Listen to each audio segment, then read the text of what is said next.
Hello, नमस्ते। आइए एक और नया वीडियो बनाने जा रहे हैं जिसमें निफ्टी की चर्चा, बैंक निफ्टी की चर्चा होगी और हम कल के लिए विश्लेषण करेंगे। कुछ मैं अपने हिसाब से करूँगा। मैं क्या करने वाला हूँ कल, उस लॉजिक पे मैं सोचूंगा, जो अगर आप लोगों को भी फ़ायदा दे तो बहुत अच्छी बात है। तो आइए ग्लोबल क्यूज से चलते हैं। सबसे पहले आज हम पहले ग्लोबल क्यूज से ही चलते हैं।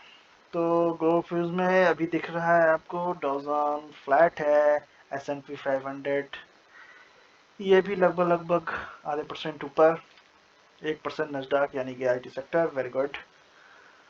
और यूरोपियन मार्केट भी ऊपर है, लगभग लगभग ऊपर ही है, अच्छा खासा।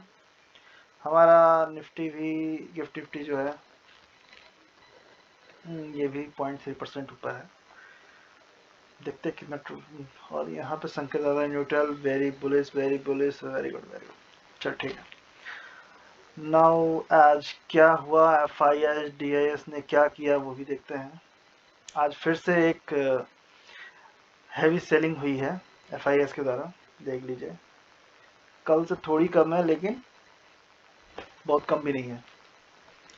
इतना भी कमर तोड़ सकता है कल के लिए फिर से, इसलिए ध्यान रखिए, क्योंकि हमारी बाइंग, लेकिन बाइंग भी तगड़ी हुई है।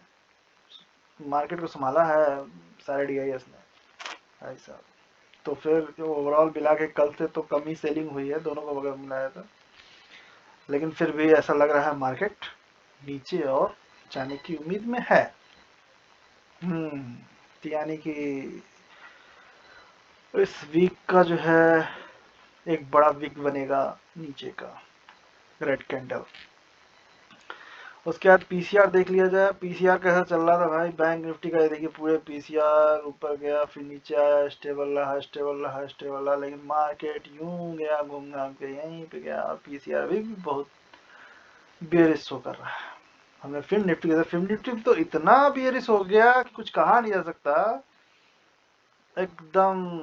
मतलब अब इसने हद कर दिया है, तो किसी तरह उड़ जाओ। इसी कारण वॉलेटिलिटी इतनी ज्यादा हो गई है, विक्स इतनी ज्यादा हो गई है। अगर आप देखेंगे तो फिन निफ्टी के जो प्रीमियम है इतने बढ़ चुके थे, आज इतने बढ़ चुके थे, और वो इस तरह से टिके हुए कि सबका जिसने भी बाइंग की होगी, अगर वो 1 घंटा भी रुक गया तो उसका सब निगेटिव ही होना है उसको। ऑप्शन सेलर आज खूब कमाए, बोलेंगे मतलब ये है। वॉलेटिलिटी काफी थी। निफ्टी एक्सपायरी था आपको जैसा पता है, तो ये तो ज्यादा इधर उधर हुए नहीं महाराज, कोई बात नहीं है। आते हैं अब हम ऑप्शन चेन का एक बार एनालिसिस करते हैं। इससे हमें पता चलता है कि अराउंड अगर हो सकता है मार्केट अगर ऊपर खुल भी जाए तो 46,000 का जो आंकड़ा है वो बहुत तकलीफ दे सकता है कल, और इस तकलीफ को झेलना बड़ा मुश्किल हो जाएगा। ठीक है, इस तकलीफ को झेलना बड़ा मुश्किल हो जाएगा, ऐसा है। तो 46,000 का आंकड़ा बहुत तकलीफ दे हो सकता है, आके फिर यहाँ से डिप भी मार सकता है। हो सकता है नीचे खुले, लेकिन अगर ऊपर खुला तो यहाँ से एक और डिप मिल सकता है। और ये जितने भी बैठे हैं, चलिए अभी ये तो चार्ट में पता चलेगा। मेन तो यहाँ से हम बस इतना एनालिसिस कर सकते हैं कि यहाँ पे क्या हो रहा है, हो सकता है। उसके बाद और भी, हाँ ये तो ठीक है। नेक्स्ट इतना हमने देख लिया। बाकी इधर तो देखिए सेलर साइड में कहीं रेजिस्टेंस, इनको रोकने का कोई दम नहीं, कुछ नहीं दिख रहा है। और इन्होंने कमर तोड़ यहाँ पे एक है, ये 45,000 पे बैठे हुए हैं रुकने के लिए। 45,000 से नीचे नहीं जाने देगा मार्केट को। उसके ऊपर सब कमर तोड़ रहे हैं। 45,000 यहाँ पे भी है बैठा हुआ, 45,500 भी टिका है, ठीक है। 4500 वायलेट नहीं करने वाला है। चलिए अब चार्ट पे चलते हैं। ओवरऑल सब बहुत हो गया इधर उधर। तो चार्ट पे जैसा कि मैंने आपको कल बोला था, 1 घंटे का चार्ट है, 1 घंटे के ऊपर चार्ट लगाया मैंने बोला था इसको अगर वॉलेट किया और 1 घंटे के अंदर इसको वापस आ गया तो एक मूव ऊपर का मिलेगा हमें, जो मिला, और यहाँ से रेजिस्टेंस लेके फिर से नीचे आया है, और इसी पॉइंट पे रेजिस्टेंस के ऊपर ही बंद हुआ है। तो अगर ग्लोबल क्यूज अगर पॉजिटिव मार्केट बंद होता है ये, पॉजिटिव में अगर बंद होते हैं सारे और हमारी पॉजिटिव बंद होता है तो मे बी चांस कि यहाँ के आसपास खुले, लेकिन फिर वो ध्वस्त ही होना है ऐसा मुझे लग रहा है, क्योंकि ये जो ट्रेंड है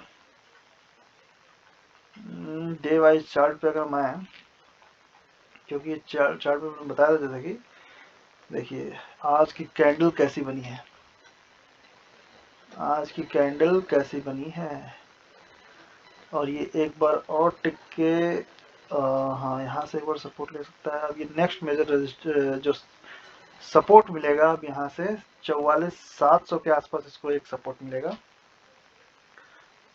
और वो अगर टूटा तो फिर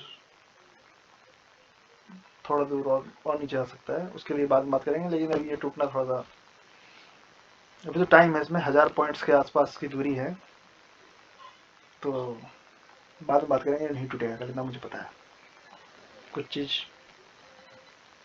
मार्केट पे रह के पता चल जाता है। 15 मिनट के चार्ट पे हम एनालिसिस करते हैं, तो 15 मिनट का चार्ट जो बता रहा है बहुत ही अच्छा बता रहा है।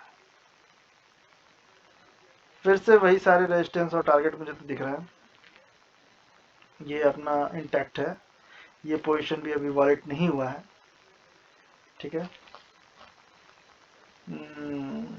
मार्केट में अगर मूव आता है तो ये पहला रेजिस्टेंस करके हो सकता है।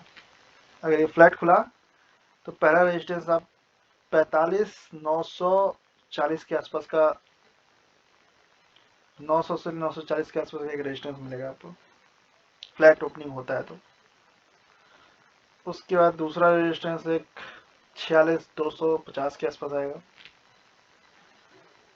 तो इनको मार्क कर दिया जाए एक बार, जिससे आपको पता चल जाए। एक रेजिस्टेंस इसके आसपास आ सकता है, दूसरा रेजिस्टेंस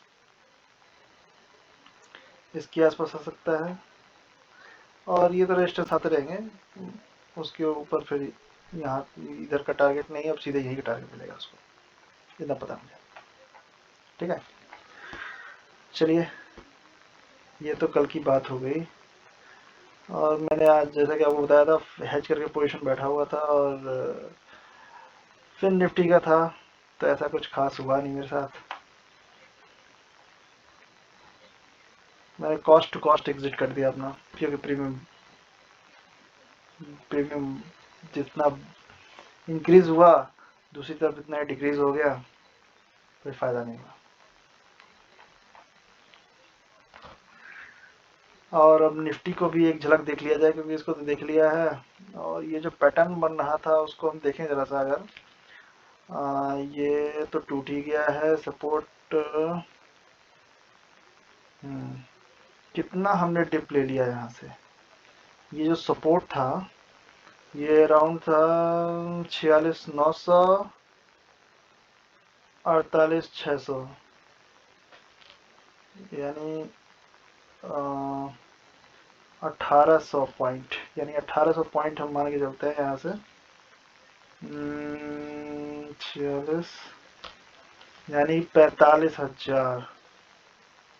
45,000 तक मार्केट इजली, यानी कि ये हमारा अगला, ये कल का या फिर मंडे तक यहाँ पे निश्चित हम आ जाएंगे। मंडे ट्यूसडे मतलब अगले वीक में हम यहाँ पे इस जगह पे होंगे, इसको टच करके या तो ऊपर चले जाएंगे या मतलब इस जगह पे होंगे, नॉट श्योर। मार्केट टिकेगा नहीं ज़्यादा, क्योंकि इस बार अब जो वीकेंड पर उसमें 26 की छुट्टी पड़ेगी और वॉलेटिलिटी रहेगी, अभी कुछ दिन वॉलेटिलिटी रहेगी। मंडे को आई थिंक बुलिश भी हो सकता है मार्केट, लेकिन मंडे की अभी बात नहीं कर रहे हैं हम, कल की बात कर रहे हैं। तो फिलहाल तो आई थिंक ये टिप। एक बार निफ्टी देख लिया जाए, निफ्टी में क्या हालचाल है।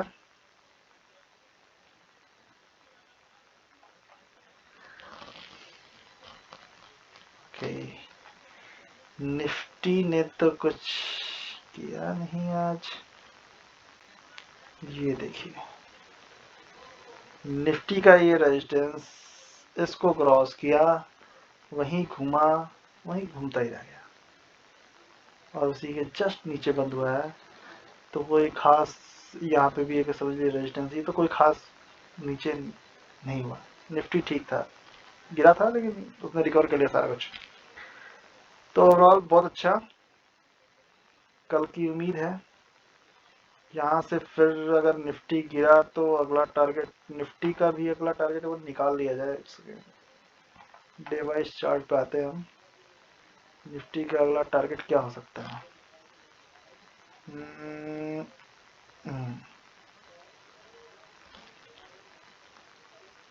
20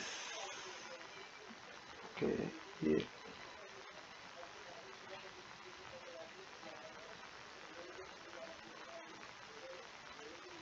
निफ्टी का अगला टारगेट 21,200। अगला टारगेट इसी के आसपास होगा, 21,250 के आसपास दूसरा टारगेट। और उसके नीचे मतलब ये सपोर्ट रह सकता है, और ये निचला सपोर्ट दूसरा ये आपको ये बन सकता है इस कैंडल में। देन आफ्टर ये एक मेजर सपोर्ट यहाँ बनेगा, और ऊपर का जो रेजिस्टेंस का काम करेगा वो अभी फिलहाल एक ये करेगा, ये रेजिस्टेंस का काफ़ी, ये रेजिस्टेंस करेगा, यानी कि ऊपर का टारगेट 21,660 के आसपास का, और एक ये भी मेजर भी है, इसको क्रॉस करना तो उसके बाद ही कुछ होगा। देन नीचे के टारगेट 250, 21,250, 21,128, 130 मान लीजिए, 20,970 के अराउंड ये हमारे नीचे के टारगेट्स हैं। ये सपोर्ट्स मान लीजिए, ऊपर के रेजिस्टेंस मान लीजिए, ऐसा मान के चल सकते हैं। तो अब धन्यवाद, धन्यवाद सबको देखने के लिए, शुक्रिया।